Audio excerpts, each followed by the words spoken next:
It's a new month, but the aftermath of Category 5 Hurricane Melissa still weighs heavily on us.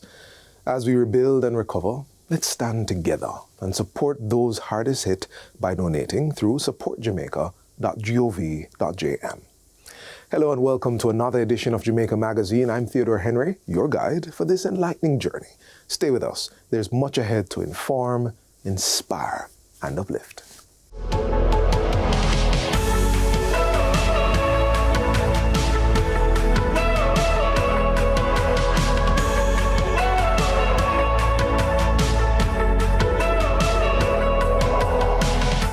Thanks for staying with us. As many households turn to generators and alternative power sources following the hurricane, the threat of carbon monoxide poisoning rises. Let's take a look at some vital tips to help you and your family stay safe from this invisible, deadly gas.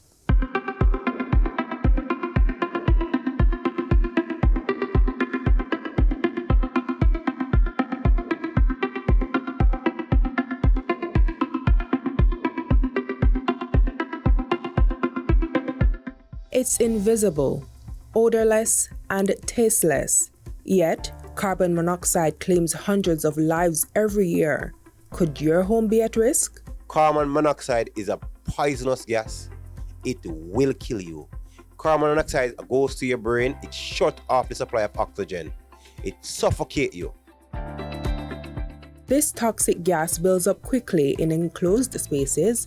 Without proper precautions, even a few minutes of exposure can have deadly consequences.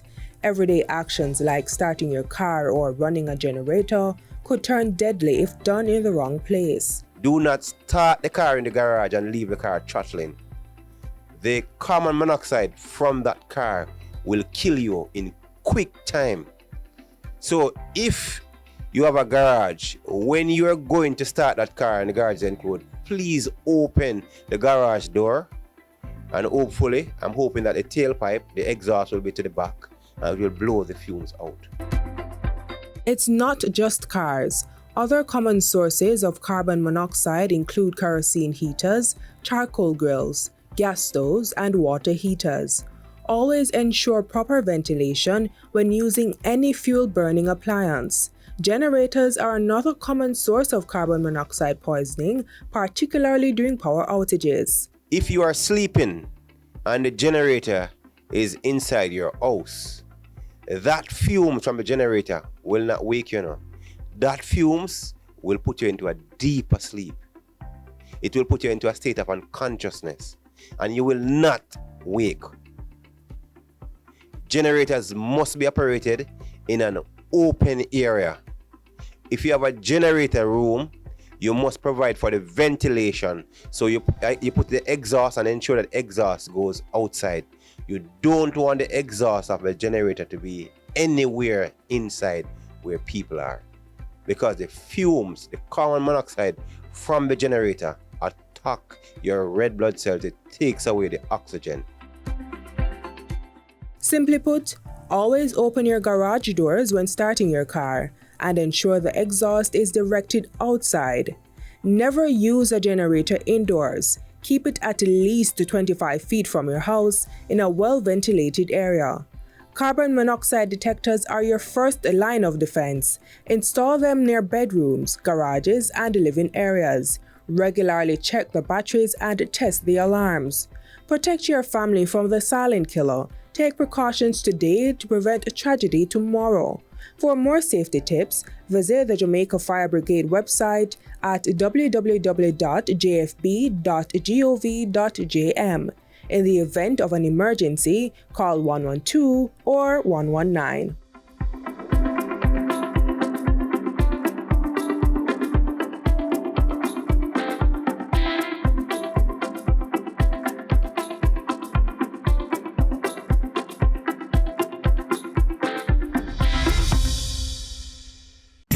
Mosquitoes will breed in containers that hold water. Tightly cover water storage containers such as drums, buckets, and tanks, or cover the water surface with cooking oil. Punch holes in all tins, plastic containers, and boxes to prevent the collection of water before disposal. Cover old tires or fill with dirt. Scrub all vases once per week to remove mosquito eggs, and dispose of garbage by placing in plastic bags. Do your part to prevent mosquito breeding. A message from the Ministry of Health.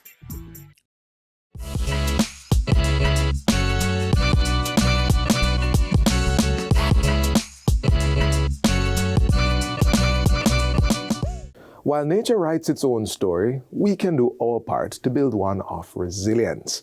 After the passage of Hurricane Melissa, the importance of building stronger, smarter homes has never been clearer. So let's take some notes as an architect shares expert guidance on designing structures fit for tropical conditions, built to endure, protect, and last.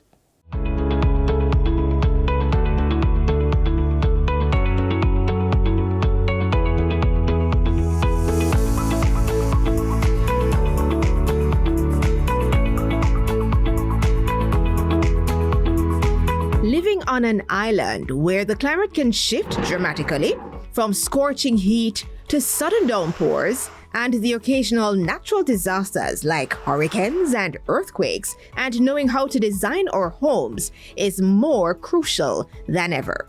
Each site, whether on flat land or mountainous terrain, presents unique challenges that emphasize the importance of tailored, site-specific architectural solutions that cannot be overstated. In a recent discussion with an architect, Conrad Jackson, we delved into the complexities of designing buildings that harmonize with their specific environments. And according to Mr. Jackson, effective design begins with choosing the right materials and adapting to local conditions. Weather is among the conditions to be considered when building. For Jamaica, heavy rainfall is a significant concern at different times of the year.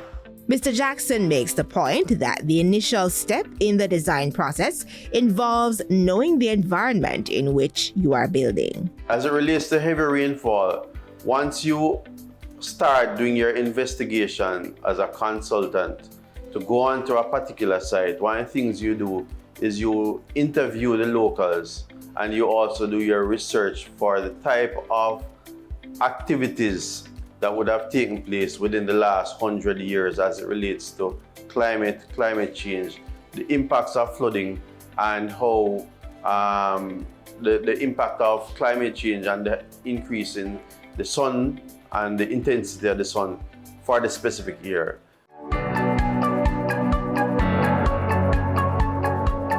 To combat rising temperatures, insulation plays a crucial role. It's recommended to insulate wooden walls with materials such as foam, or creating air cavities with concrete blocks to significantly reduce heat transfer. In addition, incorporating cross ventilation and shading devices helps to minimize direct heat gain. For homes near the coast, where rising sea levels and salt corrosion pose risks, selecting the right materials is essential. You need to use those particular materials to mitigate against the salt corrosive nature of the environment. So for argument's sake, for a door, you'd probably be using aluminum hinges or brass hinges or brass hardware or nickel type finished stuff that you would not necessarily have to use inland. When it comes to hurricane-prone regions, the choice of roofing is critical. Mr. Jackson describes a roofing solution called a standing seam. So what that is a corrugated type of sheeting that has a seam that's about 1.5 inches tall, which is also that 1.5 inches tall seam is specially crimped, and it is all actually screwed down to the rafters and the sacking that is underneath that sheeting to give it stability in case of a hurricane. The seam itself is so tall that the amount of water that will capture on our roof between the run from the peak of the roof, the highest point, to the eave of the roof, that the water will not build up and pass the height of that seam.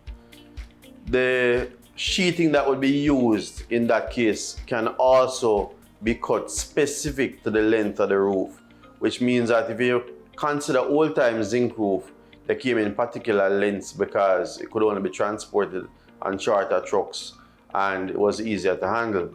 But the roofing material now, which I'm suggesting, which is standing seam, can be cut at the specific length to this roof. For existing structures with zinc roofs, Mr. Jackson recommends adding fiberglass insulation between rafters. As it relates to heat and the roof, you can get roof sheeting that is also insulated with foam embedded in it, as well as there are numerous things that can be done. You can put in fiberglass insulation in between the rafters, which will help to minimize the heat gain between the rafters, the ceiling, and the occupant of that space. So it acts as a buffer then. And it acts the same way it does as the foam, sprayed on foam like you see on the exterior of some of these buildings. It really just helps to slow down the heat transfer from the exterior to the interior of the space. Ultimately, as Mr. Jackson stresses, it's important to remember that a house is one of your biggest investments. Real estate in general, for most persons, when you're going to be doing this, choose wisely. Use registered professionals who can help you fulfill your dream and make this dream become a reality in the right way.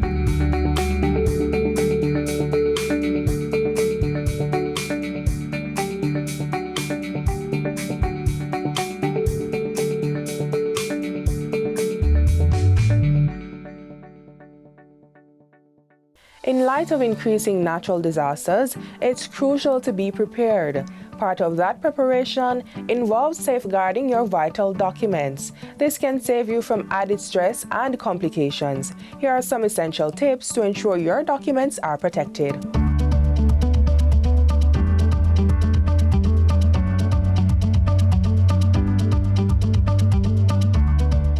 Let's start with the basics. Vital documents include birth certificates, passports, insurance policies, medical records, and property deeds. These are the lifelines you'll need during and after a disaster. Make digital copies of all your important documents. You can scan these and store them on a secure cloud service like Google Drive, Dropbox, or OneDrive. This ensures you have access to them from anywhere with an internet connection. Digital documents can also be stored on a USB drive.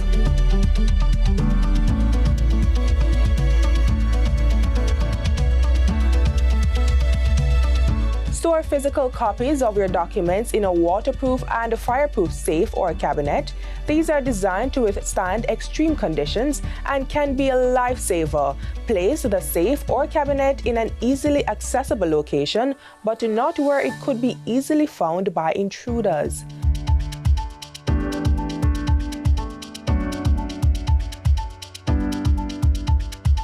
Put together a grab-and-go bag with copies of your most crucial documents. Include essential items like identification, insurance policies, and emergency contact information. This bag should be easy to carry and placed in an accessible spot in your home.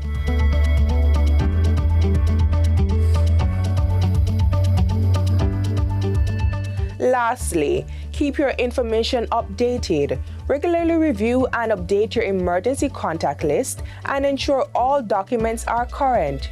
By taking these steps, you can ensure that your vital documents are protected, giving you one less thing to worry about during a disaster. Remember, being prepared can make all the difference. Stay safe and stay informed.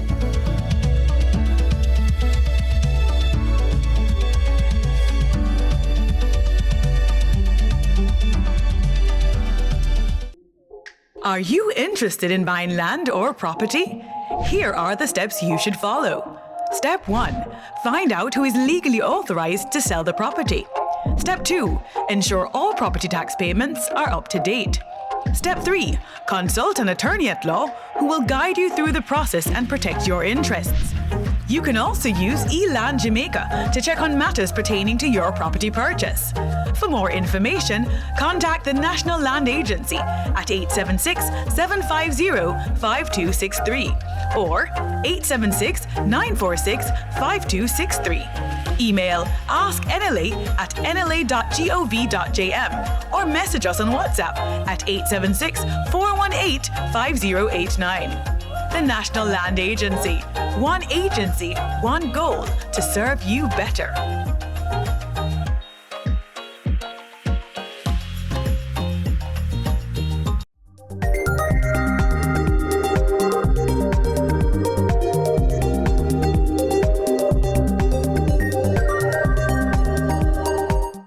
Rebuilding after disaster requires strong partnerships and sound infrastructure. The National Education Trust continues its mission to strengthen the nation's schools, creating safe, resilient learning spaces for Jamaica's children.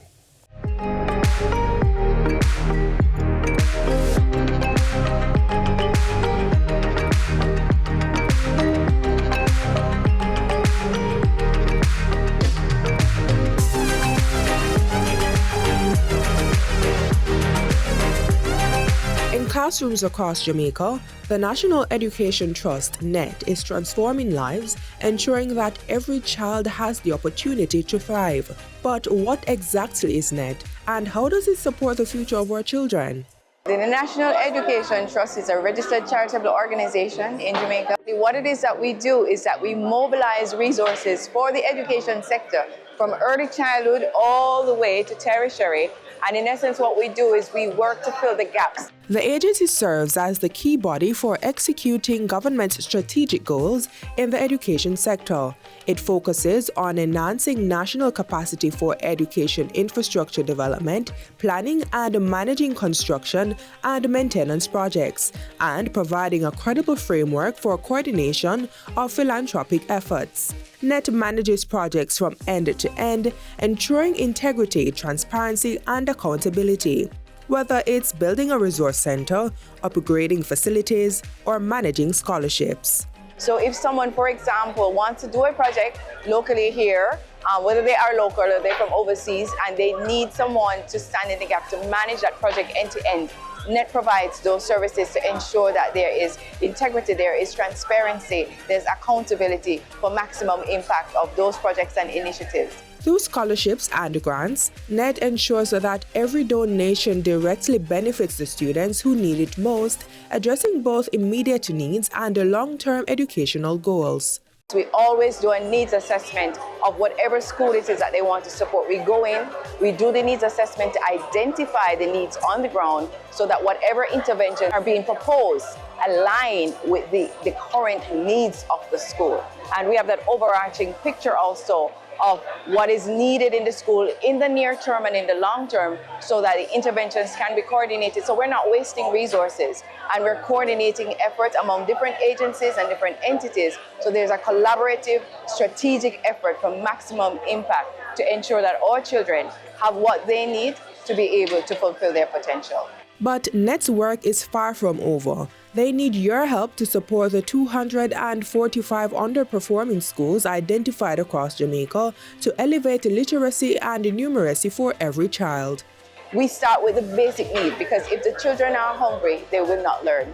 And so you do have kids in school that are absent on a regular basis and maybe on an infrequent basis because they don't have food or they might not be able to afford a transportation to get to school, those who have to take public transport. And we want to make sure that we are removing the barriers that keep them out of school or out of school regularly so they are present to learn. When we invest in our children, we invest in our future. So get in touch with us at the National Education Trust and let us see how together we can work to help our children to elevate their level of learning and their performance.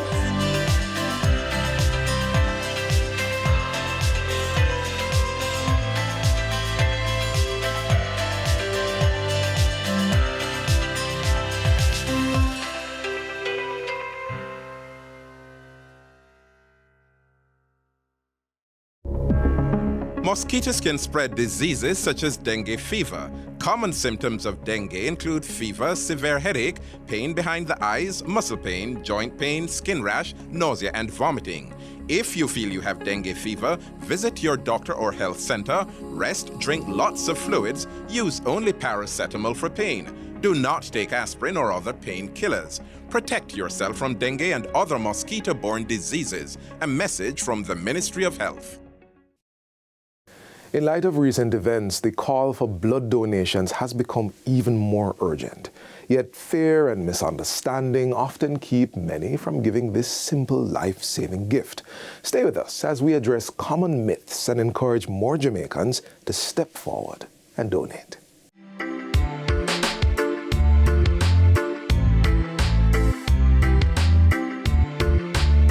There are many fears and misconceptions about giving blood, some of which we'll be dispelling for you today. Joining me is Acting Director of the National Blood Transfusion Service, Dr. Veronica Taylor. Thanks for coming, Dr. Taylor. Okay, good morning. Good morning. Okay, Dr. Taylor, one of the first fears that we want to discuss today is the fear of needles or being too nervous to donate. Okay. First of all, donating blood allows that you can save 3 lives. So when you are coming to donate blood, you have to have that in mind. I know that there are myths or fears to donated blood because the size of the needle is like a mosquito bite. Don't be scared. That unit will be open in front of you and it's an easy way to go. Our nurses are well capable to do this procedure. You cannot be scared because when you go into donated blood, that unit of, or the bag of unit of blood will be open in front of you. So it's single use. You will feel comfortable. There is not a way, not at all, to catch any disease. Some persons also believe that they cannot donate blood because they've had other diseases such as ZV and CHIKV. This is not the case. You can also donate if you've had these diseases, right? Okay, I would like to clarify that. When you come into donated blood, you will have an interview. So in that interview, the nurse will be rigorous, asking you a few questions that you will answer because it will be for the benefit of the recipient. So they will ask you few questions as if you have been in contact with person that have sick B. If that is the case, you will defer for 15 days. If you have been contacted the sick B, you will be deferred for 15 days. If you, after donating blood, started with symptoms, you will need to contact the blood transfusion service at any way that you have been donated the blood, because we will defer that blood will be discarded. So we will have a quarantine of the blood for a few days in awaiting for any symptoms that the donors could have in that period of time. And Dr. Taylor, what about those persons who believe that they will not be able to partake in any physical activity or sport after donating blood? One of our recommendations when we do the interview, if you go to the gym every day, the day that you donated the blood, will not do it, because remember that we have to remove 500 milliliters of the volume of your blood. My recommendation is increase your water intake. Taking more than 3 liters, you will be okay for the following day, be doing your gym or your sport activity. That's great. And what about those persons who believe that they will not have enough blood after giving blood, so they avoid giving blood in its entirety? What I will say, your bone marrow, removing 500 milliliters will hyperactive and will put in place in your red cell, your platelet, and your white blood cell. So nothing to worry about.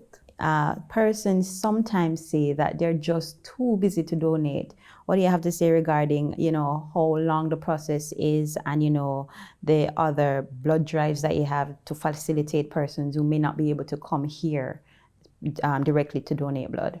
Okay, that is a good question. We have the possibility to go to your workplace to allow you with a blood drive to help us to increase our number of units of blood in the blood bank. So we have different ways to allow to you to donate blood. 1, coming to the blood collection center. 2, a blood drive. 3, we use a mobile unit that go to the different places to allow person that interested to donate blood to go to that facility.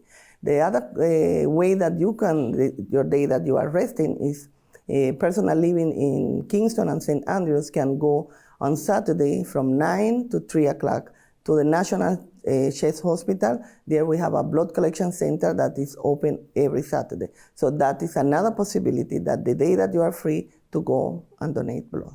Perfect. And what about the issue of age? Is there an age limit for donating blood? Are you ever too old or too young to donate? There is important to know that you can donate blood if you are between 17 and 60 years old. For the person that have been donated and regular donor, they can go up to 65. So that is important to be aware. And a very popular myth is that you cannot donate blood because you've had a tattoo. No, that I know that it is normal to have a tattoo, but we don't allow after 1 year to come and donate blood. Remember that you will use needle and you can be infected. So there is a window period that we don't want to violate. So we wait 1 year after you donated you have your tattoo in place and you can come and donate blood. Don't be scared. And finally, vegetarians think that they cannot give blood because they simply do not have enough iron. Okay, that is not true. Starting with a healthy lifestyle, we know that eating more vegetable and fruit, we are doing well. So vegetarian person don't have to be scared. We will take you through the process of what you will do when you donate in blood, and we will check your hemoglobin level, doing a test, and that will let me know if you are able to donate or not. So vegetarian is not an excuse to come and donate blood. Thank you, Dr. Taylor. Is there anything else you want to say? Yes, I want to say something that is very important. Please, it's not only National Blood Transfusion Service at 21 Slipen Road where you can come and donate blood. There are 10 blood collection centers island-wide, and I please encourage everybody to come and donate blood. We know that in the last, 8 months, the increase of accident in Jamaica have been affected. So the way that we can save that life is sometimes the need of blood. Also, I would like to encourage people to keep donating blood. Why? Because PAHO and WHO want in 2020 that our country be 100% voluntary donors. So without your support, we will not be in that target. Please come and donate blood. Thank you, Dr. Yes. Taylor. It was good having you. So having some of those major fears and misconceptions dispelled, I sure hope that you will face your fear today and donate blood. All the best.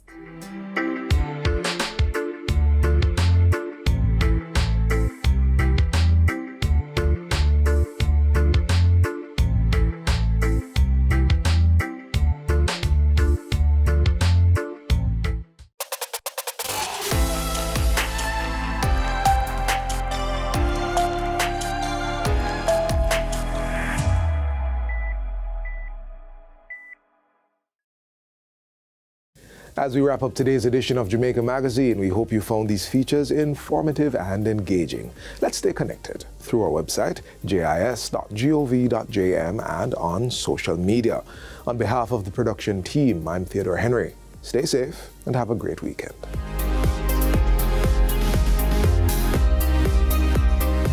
This has been a production of the Jamaica Information Service, the voice of Jamaica.